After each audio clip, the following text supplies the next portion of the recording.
사랑하는 주양교회 성도 여러분, 안녕하세요. 이병철 목사입니다. 오늘은 7월의 첫날입니다. 하루의 시작은 아침에 있고 한 주의 시작은 주일에 있으며 한 달의 시작은 첫날에 있습니다. 새롭게 시작된 7월의 첫날부터 하나님께서 은혜를 부어주셔서 이번 한 달도 승리하길 바랍니다. 7월 1일 수요일 셀라이프는 돌보고 보살피는 법이란 제목으로 본문은 신명기 25장 1절에서 10절까지 말씀입니다. 역대하 16장 9절에 보면 여호와의 눈은 온 땅을 두루 감찰하사 전심으로 자기에게 향하는 자들을 위하여 능력을 베푸시나니라고 했습니다. 하나님이 베풀어 주시는 능력이 있어야 세상에서 승리하게 됩니다. 전심으로 여호와를 향하여 하나님의 능력을 받을 수 있는 사람은 어떤 사람입니까? 첫 번째는 기도에 전념하는 사람입니다. 우리가 하나님을 전심으로 찾고 찾을 때 만나 주셔서 우리를 새롭게 해주십니다.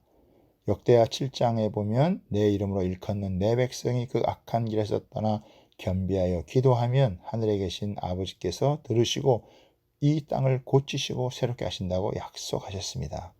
아합 왕은 나봇이란 사람의 포도원을 빼앗은 아주 나쁜 왕입니다. 그런데 그가 불완전하지만 회개하였을 때 하나님은 재앙을 그 당대에 임하지 않게 하셨습니다. 히스기야 왕은 병들어 죽게 되었을 때 간절하게 기도해서 15년 생명을 연장받았습니다.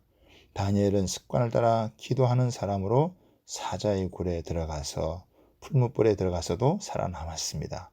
여호수아와 갈렙이 기도했을 때 해와 달이 멈추었습니다. 하나님께서는 기도하는 자에게 능력을 베풀어 주십니다. 두 번째는 자신을 성결하게 하는 사람입니다.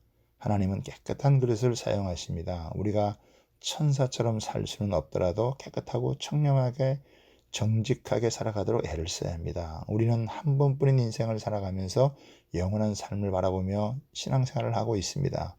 하나님은 깨끗한 자에게 능력을 부어주십니다. 만약 우리가 더러워지면 맛을 잃은 소금이 되어 밖에 버려져 밟히는 것처럼 영향력을 잃고 불행하게 됩니다. 싱가포르는 세계 여러 나라 가운데 작지만 인정을 받는 나라 중에 하나입니다. 아시아의 진주라고 칭송을 받는데 그 이유는 무엇입니까? 투명하고 부정부패가 없으며 정의로운 나라이기 때문입니다. 그래서 다른 나라들이 싱가포르를 무시하지 못하고 싱가포르 역시 국제사회에서 자신들의 목소리를 당당하게 내고 삽니다. 나라가 크더라도 부정부패가 많은 나라는 인정받기 어렵습니다. 축복의 미래를 열어가는 공동체는 어떤 모습입니까? 첫 번째는 공정한 재판이 이루어지는 사회입니다. 1절에 보면 사람들 사이에 시비가 생겨 재판을 처하면 재판장은 그들을 재판하여 의인은 의롭다 하고 악인은 정죄할 것이며 라고 했습니다. 사람 사이에 시비가 생겨 재판하면 정적인 입김에서가 아니라 재판장의 양심을 따라서 바르게 재판해서 의인은 의롭다고 악인은 악하다고 해야 합니다. 권력을 갖고 힘을 가진 자들이 스스로 법에 자신을 복종시켜야 하고 죄를 지었을 때는 제대로 재판을 받아야 합니다. 우리에게는 건전한 이성과 양심의 판단력이 있는데 이것을 따라서 정의를 세워가야 합니다. 정의가 지켜지고 존중되어지는 나라가 하나님 앞에서 가치가 있습니다. 내가 좋아하는 사람의 말이라도 틀린 것은 틀렸다 하고 내가 싫어하는 사람의 말이라도 옳은 것은 옳다라고 해야 됩니다. 두 번째는 형벌도 지나쳐서 인권을 유린하면 안 됩니다. 잘못을 하면 형벌을 주어야 하지만 감정으로 해서는 안 됩니다. 태형을 때릴 때도 40이 넘지 않도록 한계를 두어서 과도하지 않게 했습니다. 죄는 제거하고 사람을 살려야 하기 때문입니다. 또한 곡식 떠는 소의 망을 씌우지 말아서 말 못하는 짐승이라도 억울하지 않도록 했습니다. 즉 1년 중에 이때만이라도 실컷 먹게 하는 게 소에게 주는 축복입니다. 이것은 나중에 사역자들에게 적용이 됩니다.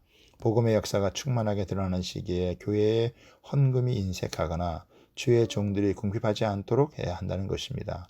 사역자들은 희생하고 어려움을 각오해야 하지만 교회는 이를 당연시하지 않고 대우할 수 있을 만큼은 대우하는 것이 도리입니다.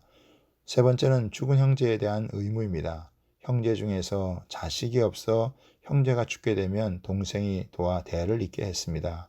형수가 자식이 없어서 과부가 되면 이스라엘 안에서는 땅을 차지할 수 없었습니다.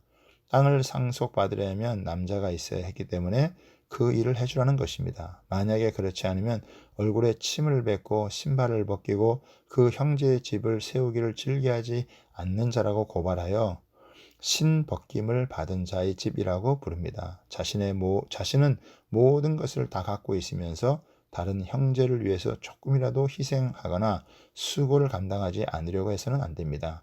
하나님은 특히 형제의 아픔을 무관심하게 여기며 살아가는 것을 결코 원하지 않으십니다. 7월의 첫날 오늘 하루도 하나님께서 주시는 능력으로 돌보고 보살펴서 미래를 열어가는 축복된 공동체를 만들어가는 여러분 되시기를 바랍니다. 감사합니다.